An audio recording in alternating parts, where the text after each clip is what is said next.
आज math solution में एक ऐसी प्रॉब्लम का सॉल्यूशन देखेंगे जिसे आप अगर पूरा करोगे तो बहुत बड़ा होगा, लेकिन हम उसे आपको कुछ ही सेकंडों में कराने की ट्रिक बता रहे हैं। 3-4 क्वेश्चन लेंगे और 3-4 क्वेश्चनों में ही आपकी समस्या का समाधान हो जाएगा। जैसा कि आप देख रहे हैं आपकी स्क्रीन पर क्वेश्चन आ चुका है। और क्वेश्चन क्या है? क्वेश्चन है भैया, यह है क्वेश्चन कि 6 क्रमागत प्राकृतिक संख्याओं में से पहली 3 संख्याओं का योग 27 है। पहली 3 का योग 27 है और शेष 3 संख्याओं का योगफल ज्ञात करना है। शेष 3 संख्याओं का योगफल ज्ञात करना है। देखिए हमारे पास 6 क्रमागत संख्याएं हैं, 1, 2, 3, 4, 5 और 6। 6 क्रमागत संख्याएं दी गई हैं और उनमें से जो पहली 3 हैं उनका योग दिया गया है। उनका योग दिया गया है कितना भैया? 27 दिया गया है। कितना दिया गया है? 27 दिया गया है।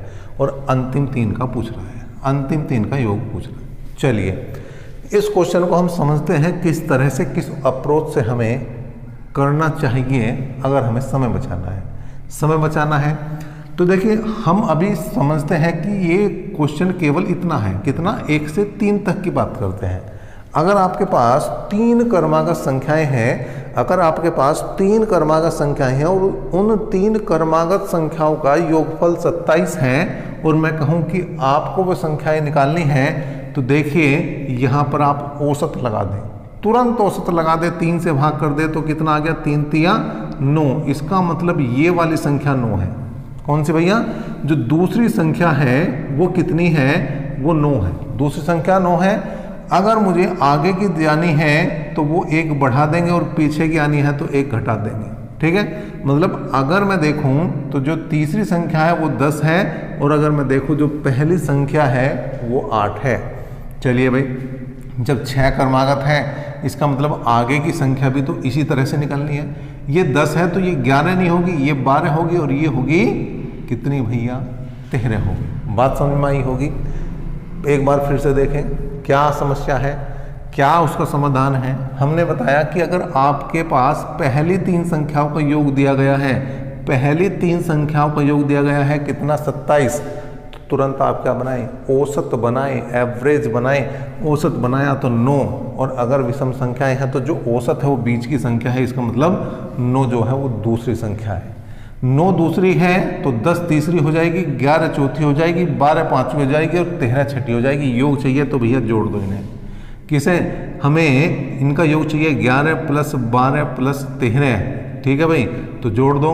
3, 2, 5 और 1 6, 1, 2, 3, तो ये आ जाएगा योग 36। एक तरीका तो ये है। एक तरीका ये है कि जैसे ही संख्या निकली वैसे ही आप योग पर पहुंच जाओगे। कैसे?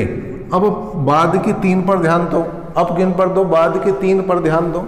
बाद के 3 पर ध्यान दिया तो बाद के 3 है 11, 12, 13। बाद के 3 क्या है? 11, 12, 13। और बीच वाली संख्या क्या होती है? औसत। बीच वाली संख्या क्या होती है? औसत। बीच वाली संख्या जब औसत है, योग निकालना है तो औसत है 12 और संख्याएं 1, 2, 3। संख्याएं हैं 1, 2, 3, 3 से गुणा कर दो तो 12 तिया 36। उत्तर ऐसे भी आता है, ऐसे भी आता है। और इन्हीं ट्रिक से, इन्हीं जो है तरीकों से आप समय बचाते हैं, आप समय बचाते हैं। एक और देखते हैं, इसी टाइप का एक क्वेश्चन और देखते हैं। क्वेश्चन है ABCD और E निरंतर। निरंतर का मतलब लगातार, मतलब क्रमागत, मतलब सतत। 5 विषम संख्याएं, इस बार ध्यान देना है, विषम संख्याएं हैं। कैसी हैं? विषम संख्याएं। A और C का योगफल 146 है तो E का मूल्य बताना है, E का मान बताना है। देखिए भैया 5 संख्याओं की बात करी, A, B, C, D और E की बात करी। क्या कहा उसने? A और C का मूल्य दिया है 146। 146 दिया है, A और C का मूल्य है और E का मूल्य है, E का मान पूछ लिया है। ठीक है भाई। अब एक बात समझे, जब लगातार संख्याएं हैं, जब लगातार संख्याएं हैं और अगर 3 संख्याओं में बाहर वाली 2 का योग पता है तो बीच वाली संख्या निकालना आसान है। बीच वाली संख्या निकालना आसान है। कैसे भैया? जैसे मैं कहूँ कि लगातार संख्याएं हमारे पास 1, 2 और 3 हैं, ठीक है, ठीक, 1, 2, 3 लगातार संख्याएं हैं। अब अगर मैं इन दोनों का योग देखूं तो कितना आ रहा भैया, इन दोनों का योग आ रहा है कितना, 4, कितना आ रहा है 4। तो अगर मैं इसका आधा करूंगा तो तुरंत मुझे बीच की संख्या मिल जाएगी। और देखें अगर हमें विषम की बात कर रहा है, जैसे 3, 5 और 7 दिया है, बीच की मैंने हटा दी, अभी आपने देखा 5 थी लेकिन मैंने बीच की हटा दी। अब इन दोनों का योग कितना है भैया, इन दोनों का योग है 10, लेकिन जैसे ही मैं आधा करूंगा तुरंत बीच की पता लग जाएगी। बात समझ में आई होगी, जो मैं बात कहना चाह रहा हूँ वो आपकी बात समझ में आ चुकी होगी और आई है समझ में। तो इसका मतलब b का मान तो डायरेक्ट निकाल सकते हैं बटे 2 करते ही, बटे 2 करा तो b का मान आया 2 सत्ते 14 और 2 तिया 6, मतलब ये 73 है भैया। कितनी है, 73 है, 73 है, कितनी है, 73 है। विषम है तो 2 2 बढ़ा दो, ये 75 है, ये 77 है और ये 79 है, और ये भैया 2 घटा दो तो 71 है। किसकी वैल्यू चाहिए थी, e की, तो e की वैल्यू 79, मतलब डी ऑप्शन आप देख रहे हैं, डी ऑप्शन बिल्कुल सही है, डी ऑप्शन बिल्कुल सही है। चलिए और देखते हैं एक क्वेश्चन, इसी टाइप का एक क्वेश्चन और लिया हमने और ये क्वेश्चन आपके सामने पहुंचता हुआ क्या है भाई, इस बार उसने कहा है, क्या कहा है, क्रमागत 5 संख्याओं का योगफल 270 है।